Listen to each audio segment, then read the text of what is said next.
name is Paul Jennings. I'm the Commodore of the Off Soundings Club, and we'd like to welcome you all to this. Tonight we have Dick Carter, and Dick's going to give us some insight on boat design as well as some great sea stories.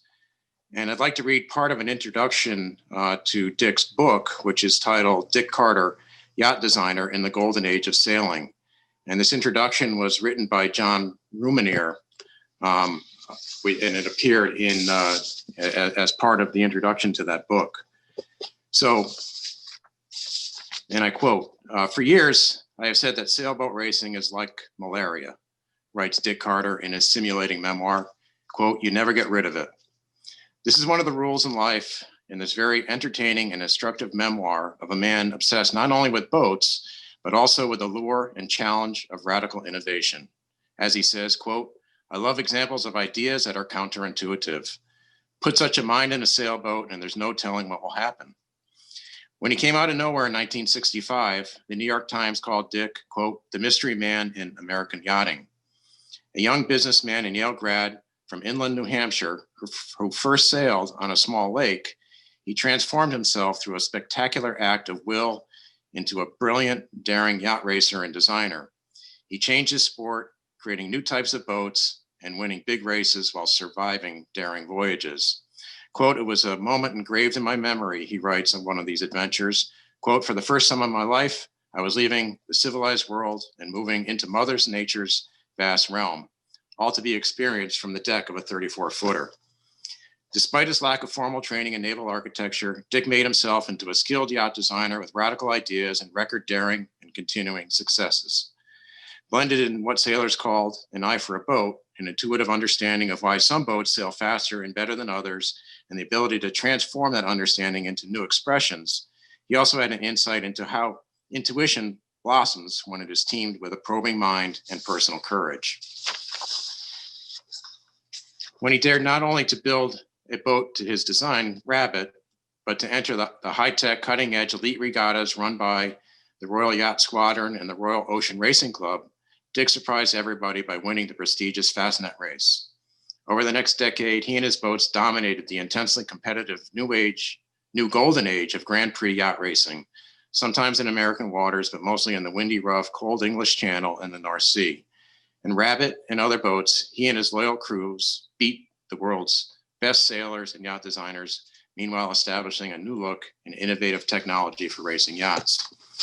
And I can tell you, I had the pleasure of sailing on a Carter 39 owned by Cy Shemitz called Light Fantastic. And I sailed on that boat in 5 Newport to Bermuda races. And there was no boat better, especially when it came to heavy weather. So again, without further ado, I'd like to have Dick join us.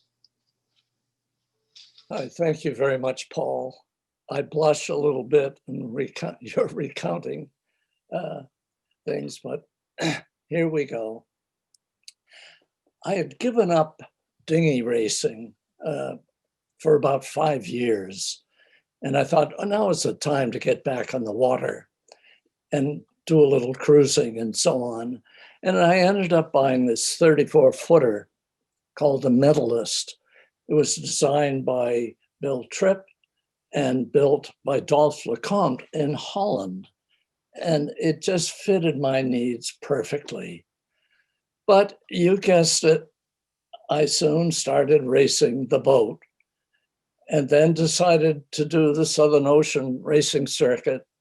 And of course, the results were mixed at best.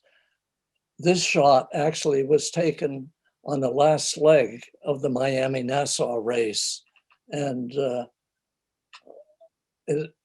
it just was kind of the end of, but revealing the major problem of what I to do with the boat. How could I get it back to Marblehead, my home port? And the first thing involved a 1,000-mile trip from Nassau, Bahamas, up to New York. Then I timed the arrival at the Larchmont Yacht Club because I wanted to stop on the way and do the Storm Trysil Block Island race.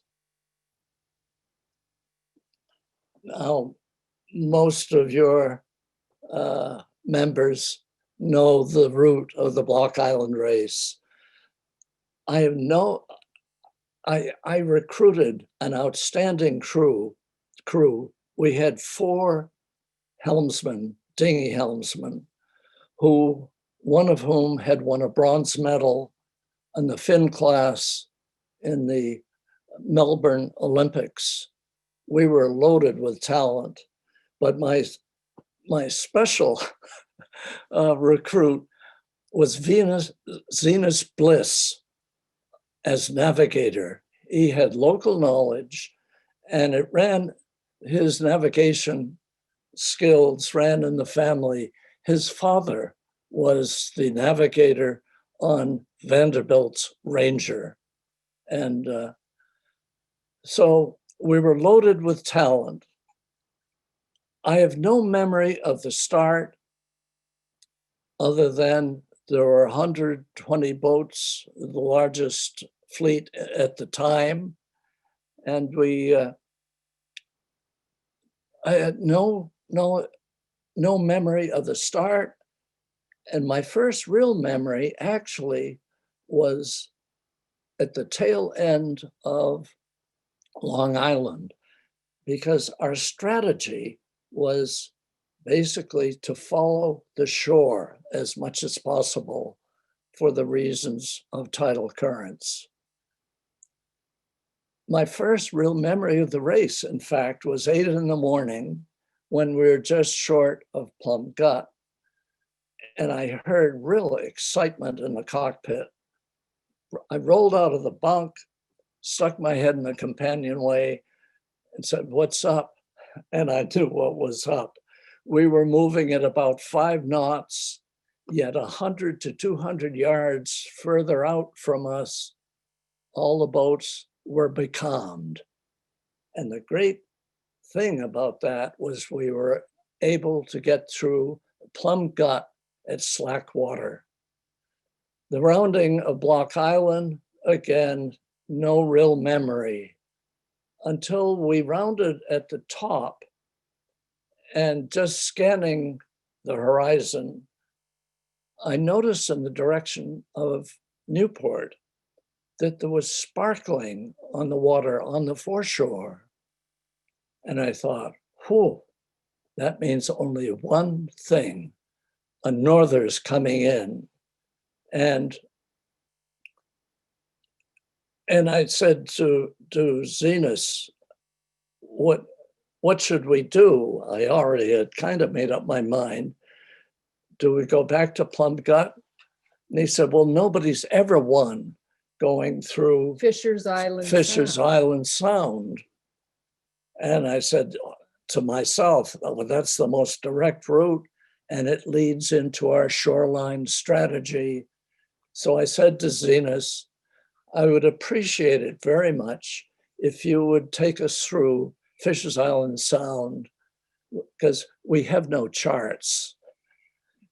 The rest of the race was, again, not memorable, although I have this vague memory of activity on deck, and I knew a spinnaker was being set, and that was off New Haven, and we just sailed straight to Stamford, and I remember rounding the breakwater to do the finish.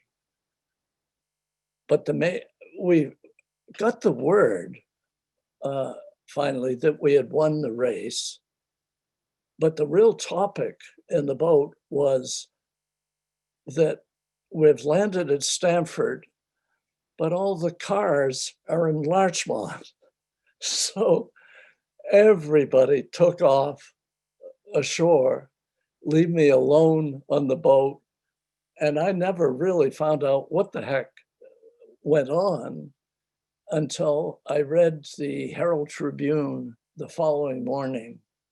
And there was a detail, not only did we win, but we were in ABC Class D.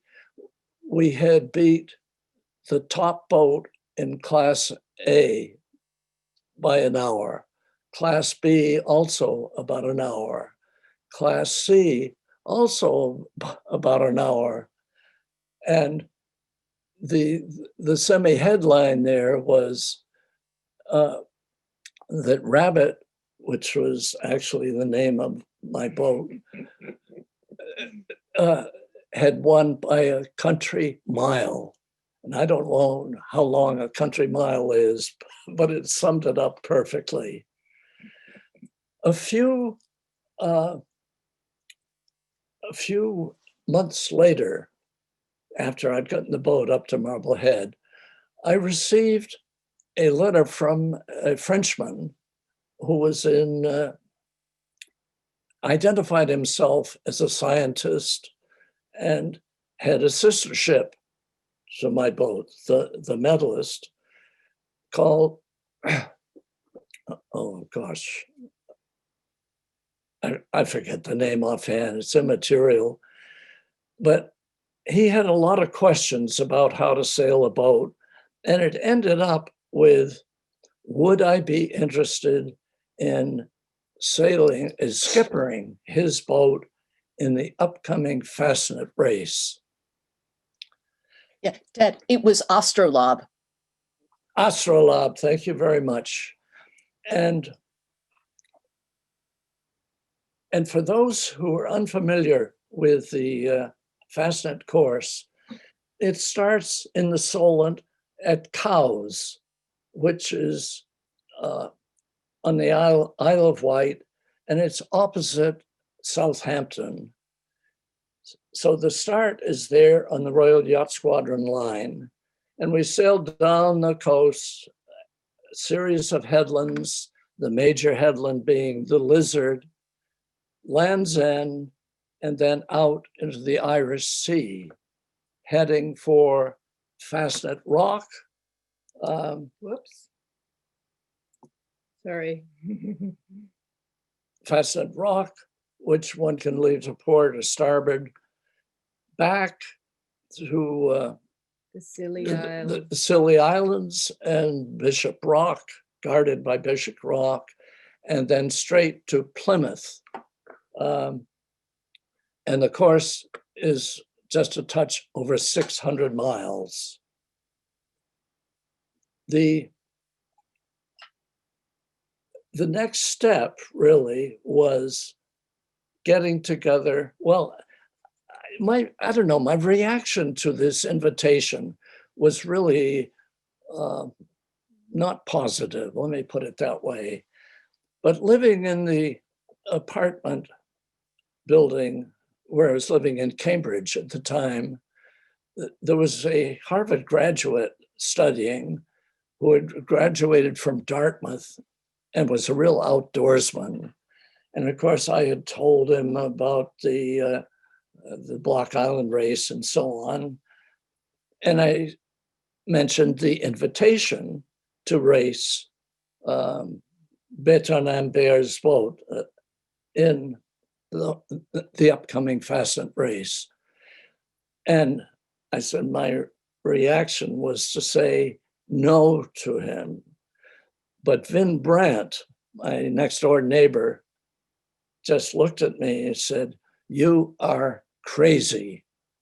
This is a chance of a lifetime." And he said, "And besides, I would like to go with you. And on top of that, I have a friend who's a really good sailor, and he would like to go too." So Bowen, lo and behold, we took the bit in the teeth and went to England. And at the start, the day of the start, I couldn't believe it. It was blowing a straight gale down right in the teeth of the Solent. But I found none of the sailors seemed to make much comment about the weather.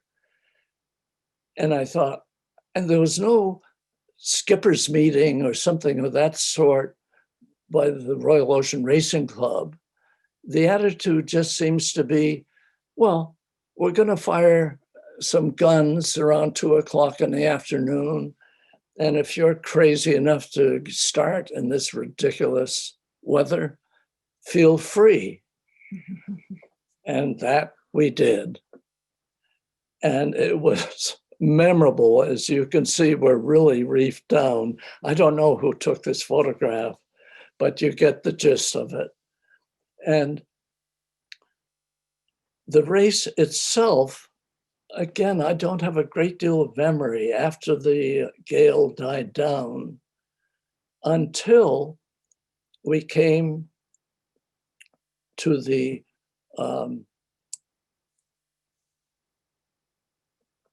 Lizard on Right the here, last right here. leg going to Plymouth.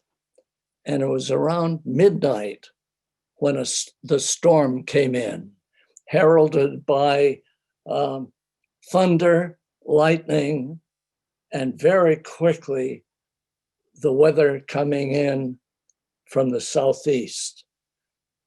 And it was 4 hours to the finish. And it was the worst time I had ever spent on a boat. It was pitch black when it was midnight when the storm came in.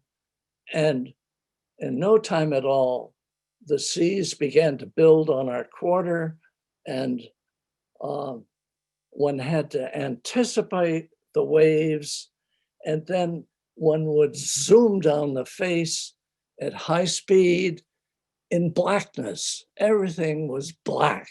And it was a great relief after a while that we saw the loom of Plymouth and finished.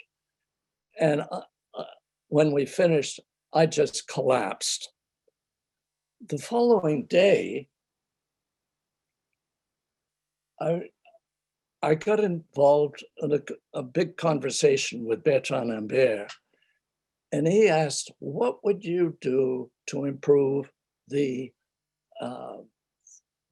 steering downwind?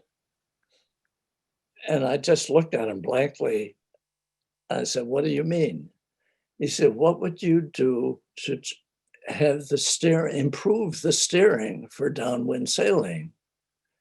And again, I had never had experience of thinking about the shape below water, the water line. And so it was new to me. And here I put the medalist in profile, showing what I would call the full keel coming down along the bottom, and with the Sorry. the trailing edge would hang the rudder, and you can see the angle of it. It was okay for smooth water, but it was terrible for ocean sailing. And this led basically, it led to the proposition that he made. He said, why don't we join forces and design a new boat for the upcoming Fastnet Race 2 years away? And I was feeling, I don't know, buoyant or what all, but I agreed. And the next thing I knew, in returning to Cambridge, I received a letter a couple of weeks later from a Bertrand, and his letter started off, well, and I'm imitating, well, I'm not sure whether I'm going to sell Astrolabe, and that was his way of saying this design idea was off. And of course, I was talking to Vin, my neighbor in Cambridge, about all this. And I just said to Vin, well, it's off. No designing. And he just looked at me and said, okay, why don't you do it? And I thought, I was shocked at this because it was so easy for him to say, but I finally said, okay. And that led to the first major adventure. It doesn't work.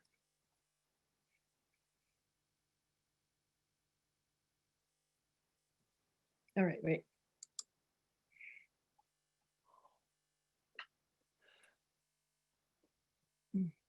In embarking on any design idea, you have to have a concept. What are you shooting for? And if somebody asks me, okay, the 63 Fastnet Race, how would you describe it? I would say, well, we started in a gale and we ended in a real storm starting at midnight. And it was really rough. However, if one analyzed the race, the total time in the gale and the total time in the storm at the end represented 6% of the total time of the race. So from a design viewpoint, what are you going to do? You're not going to design for the 6%. You're going to design for the 94%. So the basic idea for the new boat was to excel in light moderate air. And after much study, a lot of study and analysis, I came to finally was able to draw the lines. And this was a boat that was going to also be called Rabbit. And the one thing I really wanted to point out was the problem of the keel. First, I was going shallow draft because there was a small benefit to the Royal Ocean Racing Club rule. If you were shallow draft, your rating would be dropped a little bit. So I opted for that. But it was here, the old-fashioned word for it is garboard, but it's the junction of the keel to the hull. I wanted that to be as tight as possible. But the main decision on the design, and it was the last and most important decision, was I going to do a fat keel, a thick keel, or a thin one? And the American centerboarder at the time would have basically a fat part of the keel of lead and fat enough to enclose the centerboard. But because I was, the top priority in my mind was to get speed, just straight speed, I went for thin and gambled that it would work in heavy weather as well. Next. Here we do a comparison between the boat about to be called Rabbit with the Medalist. And the basic, moving the rudder aft was such an obvious solution. I put a trim tab on the rudder thinking if worse comes to worse, maybe it'll increase the airfoil shape and allow me to go to windward faster. In fact, it really, I never had enough time to test it out, and we just ignored it at the end. Next. The real problem was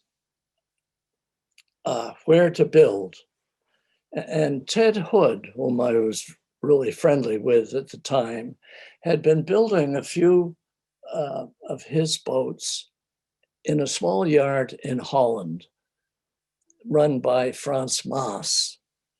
It sounded perfect for me, small, but Frans himself was an ocean racer.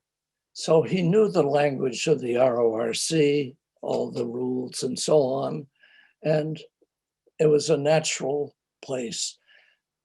And here we're going from the lines, and I received this picture, which was the first indication of the boat in the round. I was really excited about it.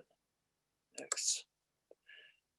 The boat is now launched, and I must confess, and I'll say it quietly, I really did like the way it looked. Next. Now the spar, this Ted Hood, very few people knew that Ted Hood also made spars for his boats. He would order the boat in Holland, but then rig it, including building the spar in Marblehead. So I went to work with the spar builder.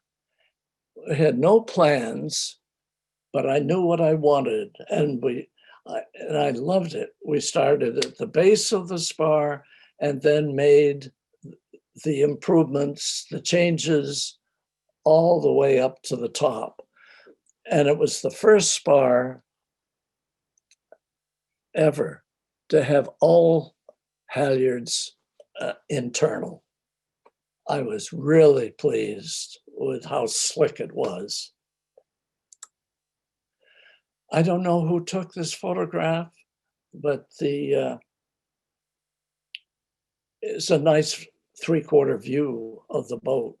And I don't know what race we're in or anything. I do know where we were. We were in mid-channel. This was one of the channel races, starting actually, starting from Portsmouth, cross channel. And of course, we started in a gale and we were halfway across. And I was amazed how well Rabbit performed in rough weather. And you can see we're shortened down, but we're standing up to it and going really fast. This is at Cowes, during Cowes Week, and it's the largest fleet gathered, where the fifth boat in from the left, and this was before the start, and this was the start of the Fastnet. The weather was perfect. This is Rabbit, and with our latest bottom paint of white, and we were the first to have a boat in Europe with a white bottom for the anti-fouling, but it brings out the shape of the boat. And I just love this picture in particular because we extracted this from a film where the cameraman, who was Australian, was focusing on the boat to leeward, which was the top boat of our class. But it had a 30-foot waterline against our 24-foot waterline, which was the minimum that the RORC would accept for offshore racing. We quickly just sailed right by not only the Australian boat, but between the photographer, and we disappeared from the scene. And we were going so fast, we thought of as rabbit weather.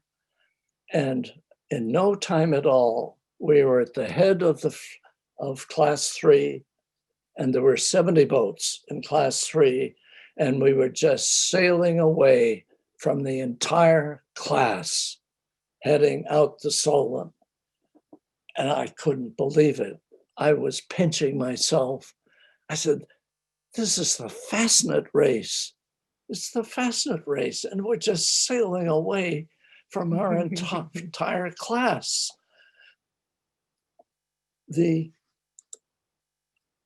I love this photograph. We had just kind of cleared Land's End and heading out into the Irish Sea, headed for Fastnet Light. But why I like it is it was taken by the boat behind us, and a class 2 boat, incidentally, and you can see all the clutter of the halyards around the mast. And that was what I was trying to get rid of on Rabbit. This is a picture of Sandy Weld. Sandy joined us at Breskin's 2 days before the launch of Rabbit, straight out from being discharged from the military in North Germany, and is now a real veteran. And there's the Fastnet in the background. And here's the happy crew end. We ended up winning by 50 minutes. We were the second boat in our class 3 to finish boat for boat. And the only boat that beat us was the one with a 30-foot waterline, the Australian boat.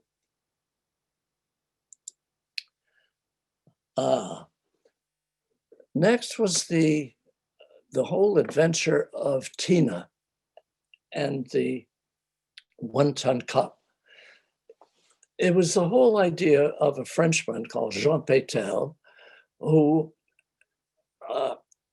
wanted to revive a magnificent old trophy for the 1-ton class in the early 1900s. So he said to himself, what am I going to do to bring this trophy, magnificent trophy, back to life? And his idea, and it was a brilliant idea, was instead of having some kind of regatta, let's do something different. And his idea that was different was, he said, instead of having a normal type racing, let's set a minimum of 22.0 rating. And if every boat that enters has a 22.0 rating, we can race boat for boat.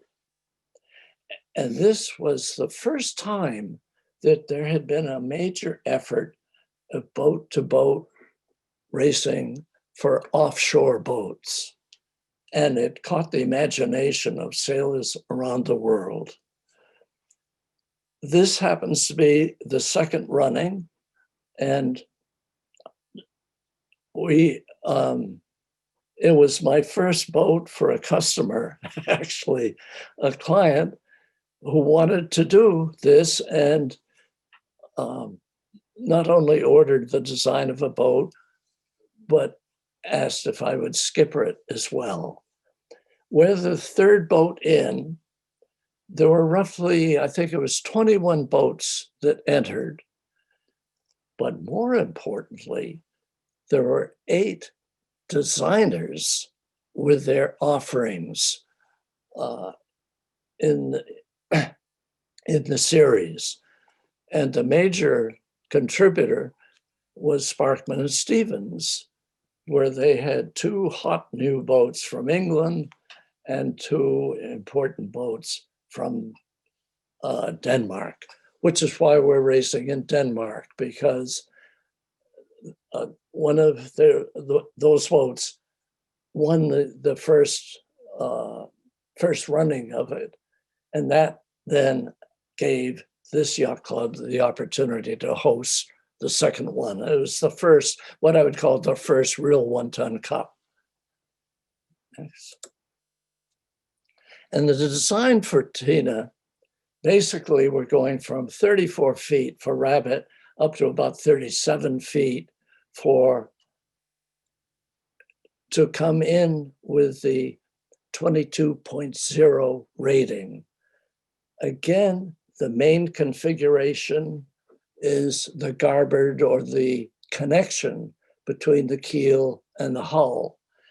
And because there's more windward performance, because the formula for the series was a day race with 1 point, a 200-mile race for the long distance race, double points, followed by a day race again, single point.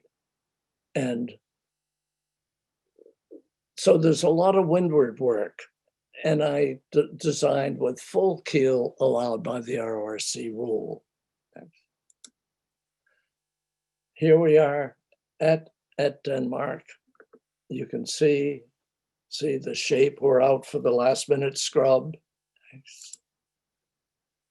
I love this photograph. It's the first day race, and we're in the lead. However, on the last, after we'd made the turn at the leeward mark, and unfortunately we got caught in a major shift of wind where we lost our lead. So we're, I don't know, third or fourth now. But the wind kept dying. We had a short stretch to the finish when all of a sudden, and I don't know how to describe it other than to say, we were just hit, we were slammed with a blow I had never experienced before. To such a degree, we had all sails up, that water was lapping into the cockpit. And I mean, it was all hands on deck, got the Genoa down. I ran up to the mast, got the mainsail down. It was still blowing all over the place. I threw the mainsail in the water. And then in short order, it died and we were back to normal breeze again. I couldn't believe it. And we kind of limped to the, had to put the sails back up, got to the finish. And I didn't realize, but I heard later that Rod Stevens of the famous Olin and Rod partnership was on the top English boat and actually was watching us when that storm hit. And he said he had never seen a spar bend so much and didn't break. And thank God it didn't break. And here I'm up on the mast dealing with the problem of where we're trying to bring shrouds to the midsection because there was a clear dent in the spar in the wall. Next was the long distance race. And I'll just mention there was, the start was out by Elsinore's Castle, the 200-miler. And it was started in the evening, and that light breeze at the start quickly built stronger and stronger. And when I went off watch, the only people on deck had never sailed together before. They were on an unfamiliar boat at night, trying to adjust sails and so on. And I heard all this scrambling. And in the meantime, I was in the bunk below because we were on a 4-on, 4-off. And I was absolutely rigid in the bunk, waiting for that release of power that meant the spar had gone over the side. but it didn't happen. And I couldn't believe it, despite the mistakes that were made and so on.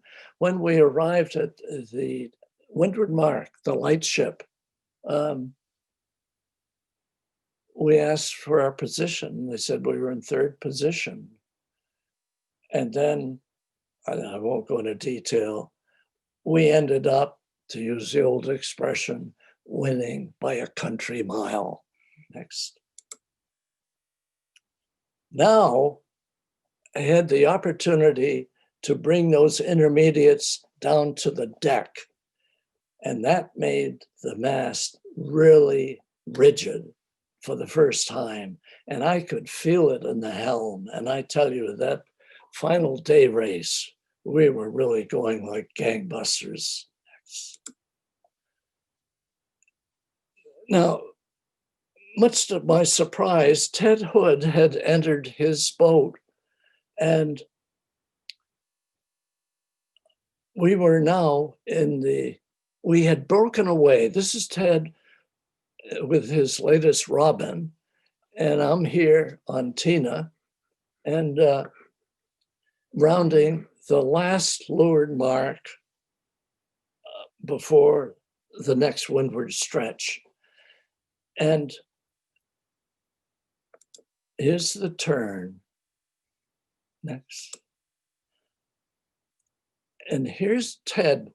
What Ted had done is really had gone for a large boat, long boat, heavy boat. But in order to make the 22.0 rating, he couldn't put on enough sail area to support that weight and length.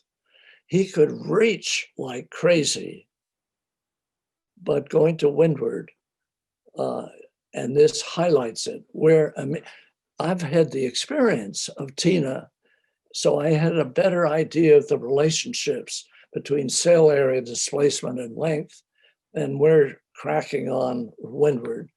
Ted's trying to build up speed. Next. And during that leg, the wind kept increasing, and we're now at about 28 knots of breeze. And I must say, Tina's going like crazy. And in fact, the French reporters were amazed at they called it the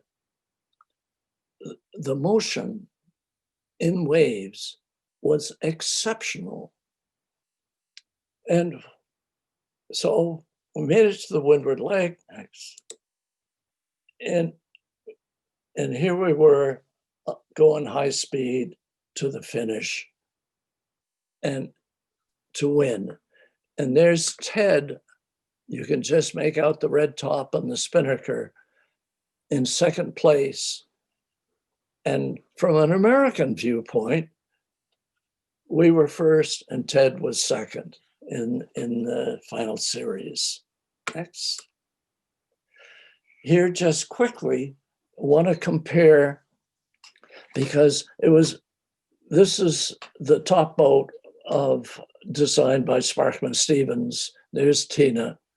And just to compare, you can see 50% ballast ratio, still quite a flaring of the garboard, and this boat actually was the first offshore racer with separate rudder that S&S designed. Next. Red Rooster and the Admiral's Cup. Now, just a word about the Admiral's Cup. This had been growing in importance, and the whole concept was that every country that participated would pick their top 3 boats, and then there was a system that of 4 races. The first one being the race starting in Portsmouth, cross-channel race, where you get double points for every position. Then during Cows Week, there are 2 day races, Britannia Cup and New York Yacht Club Cup. Then 1 point apiece. Then followed by the Fastnet, where every position gave you 3 points. You total up all the points, and the team with the maximum number of points wins the Admiral's Cup. But I also was designing it, well, to win the Fastnet, if I could. But on top of that, I wanted to design a boat, because this was the last boat I was designing for myself. So I could take risks that I wouldn't dare impart if I were going to do it for a customer, say. And I wanted to do a cruising boat, which I nicknamed a flat-out cruiser. Next. Here I'm pointing how the centerboard, which was a fixed keel, pull up into the boat. You can see down here, there's these keel casing. I could raise the rudder so easily, attached to the tiller, just raise it 9 inches, and we end up drawing 2 feet 9 inches, which just widened the scope of how one could go cruising and the anchorages, etc. Next. Here was a shot where we're winning the day race of, it was the New York Yacht Club Cup. The night before the Fastnet, well, we had broken a critical part of the keel winch, and somebody was working all night to fabricate the new part.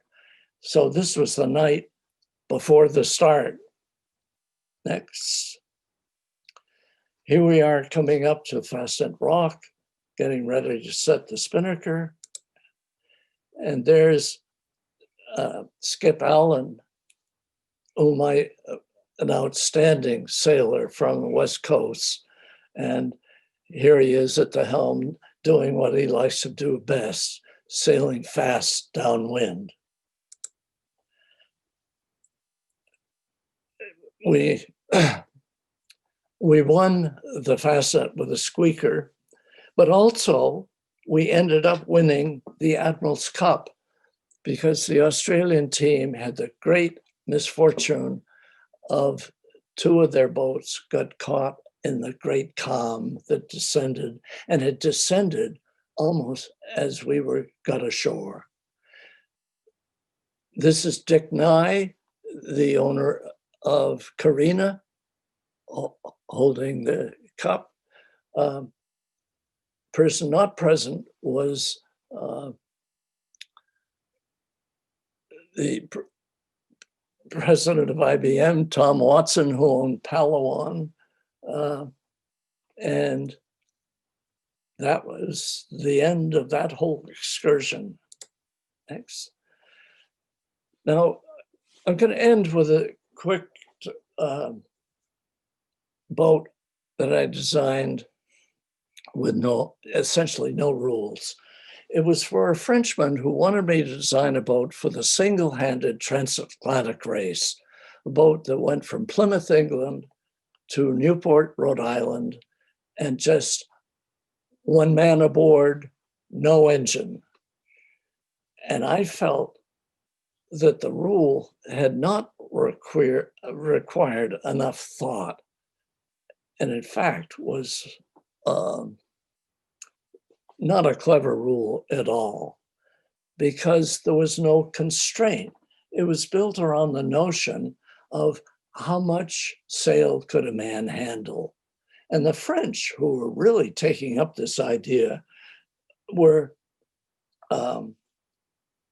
thinking, is it 70 feet? Is that the best distance, or 50 feet overall? And 70 feet, longer water line, but faster than 50 feet. But the sails are easier to handle than 50 feet. In my mind, the whole notion was wide open. And to make the long story short, I was able to get and build a 128 footer. I've just arrived from the States and I'm inspecting the boat. The hull has already been launched. And now it's time to put the spars up and into the boat, and now for the rigging. I can't believe it. This is me looking up how high those masts are. It's one thing to draw on a piece of paper. It's another to see the real thing. The boat attracted enormous attention. Paris Match, the national magazine, covered it blow by blow.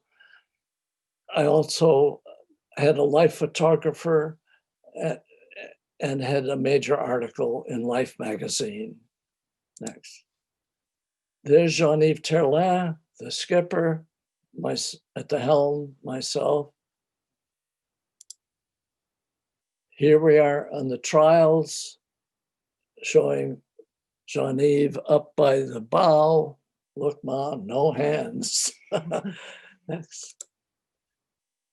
Now, one had to do a 500-mile qualifier in order to enter this single-handed race. And here we are in the Bay of Biscay, and it's famous, of course, for its stormy weather. And he's doing the reefing perfectly. The first step when the breeze is to drop the middle sail. This is the only, the boat, it was taken, I think, 45 minutes after the start, and one could see no boats on the horizon. He was rocketing towards the Lizard, which was the first turning point, and it was smooth water, and of course, once he rounded, he ran into rough weather, but it worked fine. And here is the first and the second boat, if you could believe it. What are the odds of these two boats meeting in mid-Atlantic? Unfortunately for Jean-Yves, an Atlantic high began to settle over North America. So the whole race ended in light air. But this photo says it all. And that's the end. Thank you very much.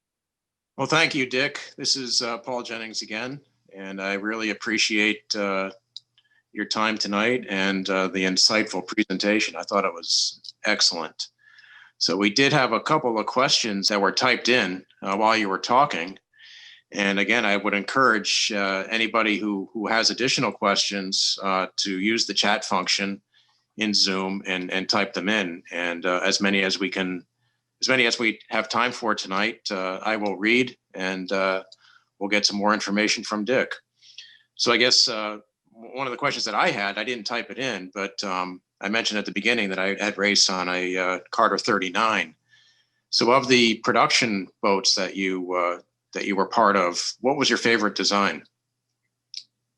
Oy.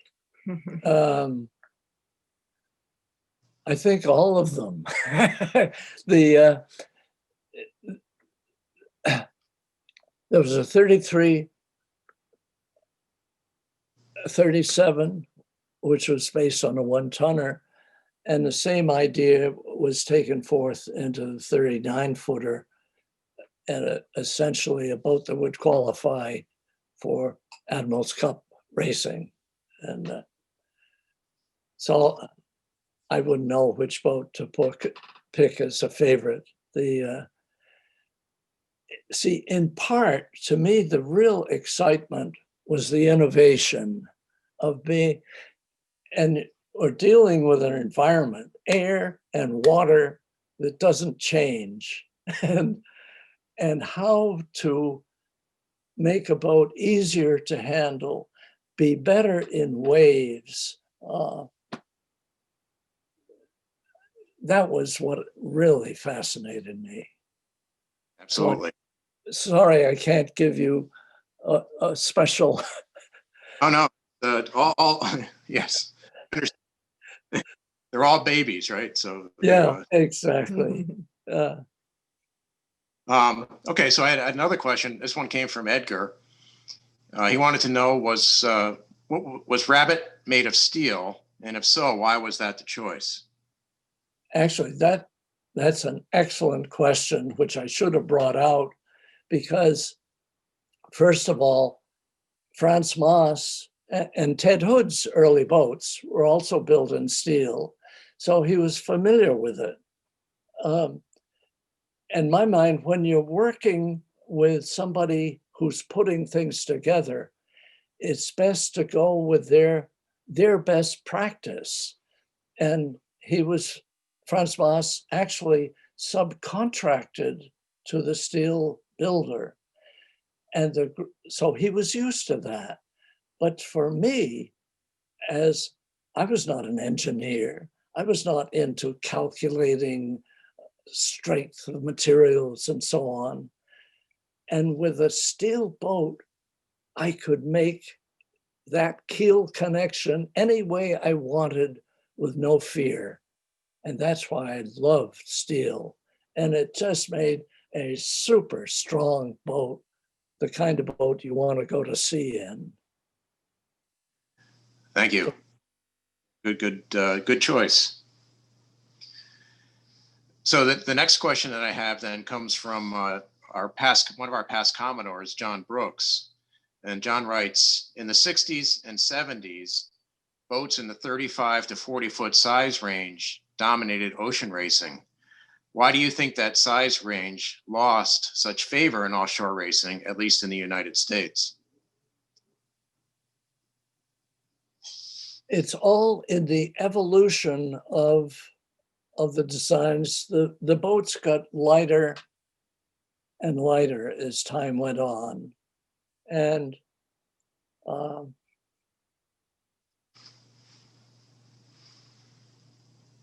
Fastnet had not lost its appeal, but it had lost a bit of worldwide appeal as time went on. I mean, they'll have 300 boats in a Fastnet race today. It's totally different. It was in the age of trying to find what is the best kind of boat to do real offshore racing. And of course, much of the racing in the US, and I'm talking now just Eastern Seaboard, was not rough offshore racing, with the exception of the Bermuda race.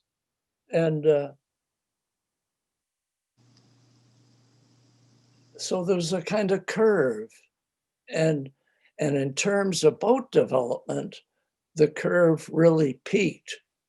I think I would like to say when I ended up, or shortly after I ended up. So there's no definitive answer, but it became less and less in fashion. There was no real magnetic appeal, where young sailors grew up thinking, oh, wow, I have to do a Fastnet. The Fastnet in Europe, when I got first involved, it was a test of manhood. Kids grew up sailing. The rite of passage was, quote, doing a Fastnet. And I'll just leave it at that. And there are a lot more people who have a better answer, actually, to what your question is about. Hear your insight on it. We're a little bit over time, but there's only two more questions left. So I'm hoping I can ask those, and then Yeah. So the next question comes from Todd Cox. He says, I raced all of the 1975 SORC, including the 1-ton match racing series on Crocodile with John. What were your takeaways on that design? I'm not sure what design that is, but. Oh, it was a 33-footer. And because I took, every time I did a boat for racing, I wanted it to excel as a boat for cruising. And it all related to reducing force levels and so on. And but I think that was representative of the 1-ton type racing was beginning to lose its flavor. It was a tail end of losing its flavor, as it were. Understood. So actually I didn't see, there was actually 3 more questions, so there's 2 more left. So the next one comes from John Stacks. He says, was I seeing trim tabs on the keel of many of those boats? And I think you touched on that a little bit. Yeah, I think the short answer is I never had the boat long enough to do real testing, but the boats were so fast to windward anyway. I just never got around to, never had the time to do it. But I did it originally as a backup that maybe it would help, but it wasn't, they weren't necessary. That's the short answer. Okay. And the last question that I have that was in the chat comes from our PRO, Greg Gilmartin, and he asks, what is the best handicapped rating system that you've designed for? Well, I think it was the IOR, International Offshore Rule, and it's all in the first word, international, because by introducing that rule, for which I was heavily involved, brought the Australians and New Zealanders and, gosh, people from Hong Kong into the system. So the rules were not all that different, going from the Royal Ocean Racing Club to the international rule. We had to get the balance between the CCA rule, but the CCA wanted to get out of the business, actually, of rule management. And so that's what led to the whole development of the IOR. Sure. Okay. Well, I don't see any more questions. And like I said, we're a little bit over time. So once again, on behalf of the Off Soundings Club, I'd like to thank you for your time tonight. Again, it was very insightful, certainly for myself, and I'm sure for the rest of the people that were on the call. So best of luck, and hopefully we'll see you out there somewhere. Well, thank you so much. I mean, I was wondering how I was going to get through this, but the old adrenaline started flowing, and I tried to keep it down in time, but it was a real pleasure to do this. It was such a new experience for me.